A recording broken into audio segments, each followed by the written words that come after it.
నమస్తే, welcome to our channel. నేను సౌజన్య. ఎట్టకేలకు చంద్రబాబు గారు రాసినటువంటి లేఖకి గవర్నర్ స్పందించడం జరిగింది. సో ఏంటి అని అంటే చాలా లేఖలు రాశారు. అందులో ఒక లేఖ గురించి ఇది. సో సచివాలయంలో ఈ ఆఫీస్ అప్గ్రేడేషన్ కోసం మే 17 నుంచి 25వ తారీఖు వరకు కూడా ఆఫీస్ మూసివేయాలనే దానికి సంబంధించి గవర్నర్ పాజిటివ్గా స్పందించడంతో ఆ ప్రక్రియని కొత్త గవర్నమెంట్ ఏదైతే వస్తుందో ఆ తర్వాత చేసుకోండి అని చెప్పి ఈసీ కూడా ప్రకటించడం జరిగింది. మరి ఈ అంశానికి సంబంధించి మనతో మాట్లాడడానికి, వారి విశ్లేషణని మనతో పంచుకోవడానికి ఈరోజు మనతో పాటు ఉన్నారు సీనియర్ జర్నలిస్ట్ డాక్టర్ దుర్గా వడ్లమని ఉన్నారు. వారితో మాట్లాడదాం. నమస్తే అండి. నమస్తే మా.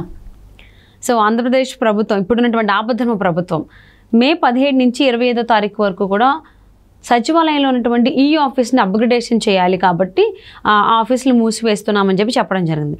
సో దాని వెనకాల ఏదో కుట్రుంది. అంటే ఏవైతే ఫైల్స్ ఉంటాయో వాటన్నిటినీ కూడా వాళ్ళు పక్కకు జరిపించుకోవడానికి, ప్రూఫ్స్ అన్ని తీసేయడానికి చేస్తున్నారేమో అనేటువంటి ఒక డౌట్తో, ఎందుకంటే నిప్పులేందే పొగరాదు అంటారు కదా, ఆ ఉద్దేశంతో ఈసీని కలవడం జరిగింది. కానీ లేఖ రాసినా కానీ చంద్రబాబు గారు స్పందించలేదు ఈసీ. సో అక్కడి నుంచి నెక్స్ట్ గవర్నర్ దగ్గరికి వెళ్ళారు. సో ఆయనకి లేఖ రాశారు. సో ఇదే విషయాన్ని మీడియాతో పంచుకోవడం జరిగింది చంద్రబాబు గారు. మరి రీజన్ ఏంటో తెలియదు కానీ ఫైనల్లీ గవర్నర్ అయితే పాజిటివ్గానే స్పందించారు. ఈ అప్గ్రేడేషన్ అనేది నెక్స్ట్ వచ్చేటువంటి గవర్నమెంట్ చూసుకుంటుంది, మీరు ఇక్కడితో వదిలేయండి అని చెప్పేసి ఈసీ ఆదేశాలు కూడా జారీ చేయడం జరిగింది. మరి ఈ అంశాన్ని ఓవరాల్గా అసలు ఏ విధంగా చూడాలి, ఏ విధంగా అర్థం చేసుకోవాలి అంటారు ప్రజలు? మీరు చెప్పినట్టుగా చంద్రబాబు గారు 3 లేఖలు ఇప్పటి వరకు రాశారు. అందులో ఒక లేఖ ఇది. ఈ గవర్నెన్స్ ఏదైతే ఉందో, ఈ ఆఫీస్ ఏదైతే ఉందో దాన్ని ఇప్పుడు అప్గ్రేడ్ చేయకుండా చూడండి అని చెప్పి ఆయన కేంద్ర ఎన్నికల సంఘాన్ని కోరటం జరిగింది. అదే విషయాన్ని గవర్నర్ దగ్గర కూడా ప్రస్తావించడం జరిగింది. దాని మీద సానుకూలంగా వాళ్ళు మొత్తానికి సానుకూలత చూపించారు. అయితే కేంద్ర ఎన్నికల సంఘం ఏం చేసిందంటే, నేషనల్ ఇన్ఫర్మేటిక్స్ సెంటర్ ఏదైతే ఉందో ఆ అధికారులను పిలిపించి మాట్లాడారు. వాళ్ళు అసలు ఏంటి, ఎందుకు మీరు ఈ అప్గ్రేడేషను, ఈ ఆఫీస్ ఎందుకు మూసేస్తున్నారు ఇన్ని రోజులు, అసలు ఇప్పుడు ఎందుకు, ఇప్పుడు అవసరం ఏంటి, ఇంకా 4వ తారీఖు రిజల్ట్ వస్తాయి, ఇది ఆపద్ధర్మ ప్రభుత్వమే కదా.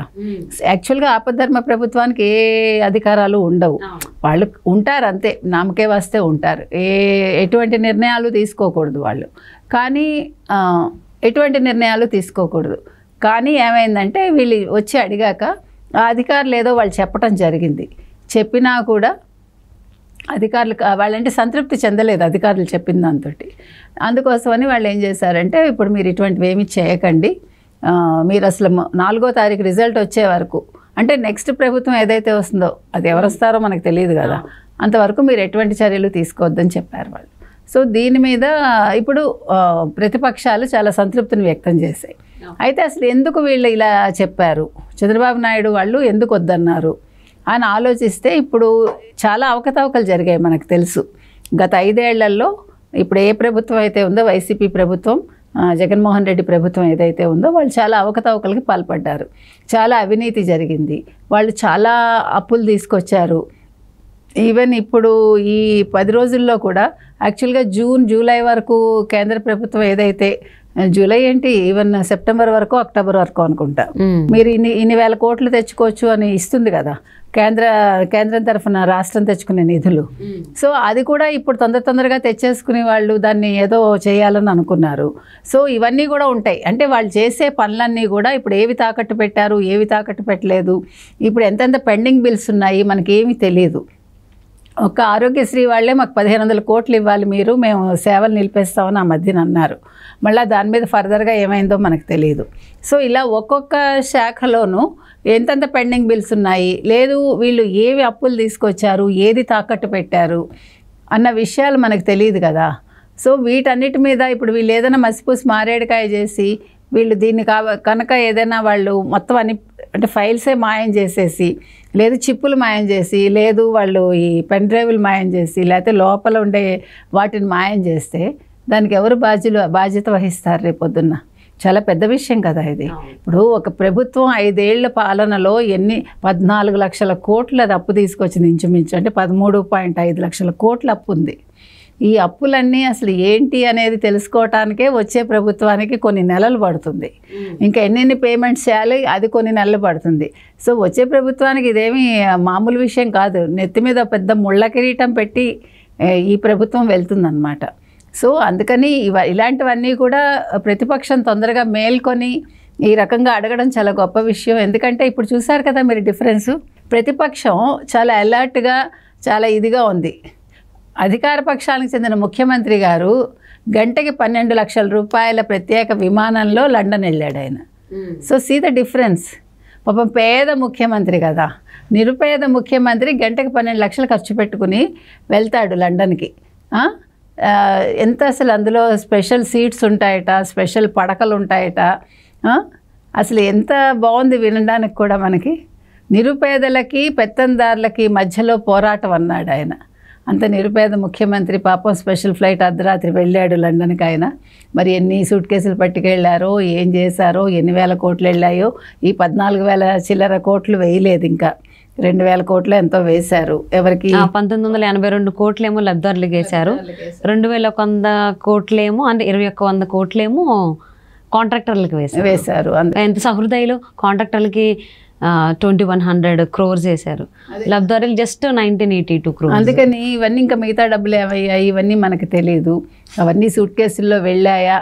తాడేపల్లి నుంచి ఆ కంటైనర్ అప్పుడు ఒకటి వచ్చింది కదా, ఆ కంటైనర్ డబ్బు ఏమైంది? ఇప్పుడు ఇవన్నీ ఉన్నాయి. అసలు నిజంగా ఒక బాధ్యత గల ముఖ్యమంత్రి అయితే వెళ్ళకూడదు. అందుకని ప్రతిపక్షాలు చాలా జాగ్రత్తగా ఉన్నాయి చెప్పాలంటే. ఎందుకంటే ఈయన వెళ్ళిపోతే వస్తాడా రాడా అని ఒక డౌట్ కూడా చాలా మందికి ఉంది.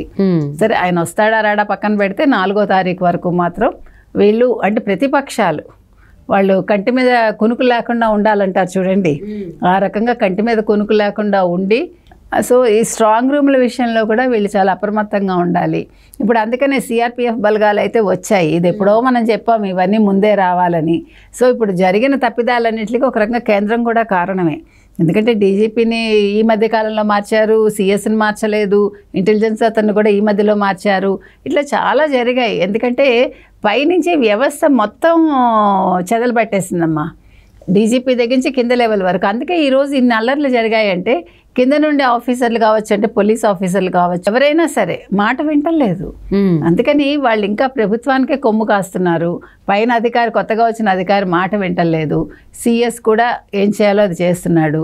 కాబట్టి ఈ గవర్నెన్స్తో మొదలైన ఇదేదైతే ఉందో ఇది అన్నింటికీ పాకాలి. వీళ్ళు చాలా అలర్ట్గా, ఇంకా అంటే కేంద్ర ఎన్నికల సంఘాన్ని అలర్ట్ చేయాలి, గవర్నర్ని అలర్ట్ చేసి ఇంకా ఎటువంటి తప్పిదాలు జరగకుండా 4వ తారీఖు లోపు ఈ ప్రతిపక్షాలు ఏవైతే ఉన్నాయో తెలుగుదేశం కూటమి వాళ్ళు చాలా జాగ్రత్తగా ఉండాలి. సో ఆల్మోస్ట్ చాలా లేఖల్లో ఒక లేఖ అయితే మంచిగా అంటే పాజిటివ్గానే వచ్చింది గవర్నర్ గారి దగ్గర నుంచి. సో ఈసీ కూడా స్పందించింది. గవర్నర్ దగ్గరికి వెళ్ళక ముందు వరకు అయితే ఈసీ సరిగ్గా స్పందించలేదు. సో గవర్నర్ గారి దగ్గరికి వెళ్ళాక బయటకు వచ్చాక అప్పుడైతే మళ్ళీ ఏమంటారో లేకపోతే మళ్ళీ చురుకులు అంటించుకోవాలని ఏ ఉద్దేశంతో తెలియదు, కానీ ఈసీ కొంచెం పాజిటివ్గానే స్పందించిందనే చెప్పుకోవాలి ఈ గవర్నెన్స్ని స్టాప్ చేసినందుకు. సో మరి ఈ ప్లాన్ కొంచెం మిస్ అయింది కాబట్టి మరి ఇప్పుడున్నటువంటి ఆబద్ధం ప్రభుత్వం అధికారులు కావచ్చు ఎవరైనా ఎలాంటి ప్లాన్స్తో ముందుకు వస్తారనేది చూద్దామండి. వాళ్ళ ఫైల్స్ని దాచిపెట్టుకోవడానికైనా దేనికైనా. Thank you so much Durga గారు. Thank you.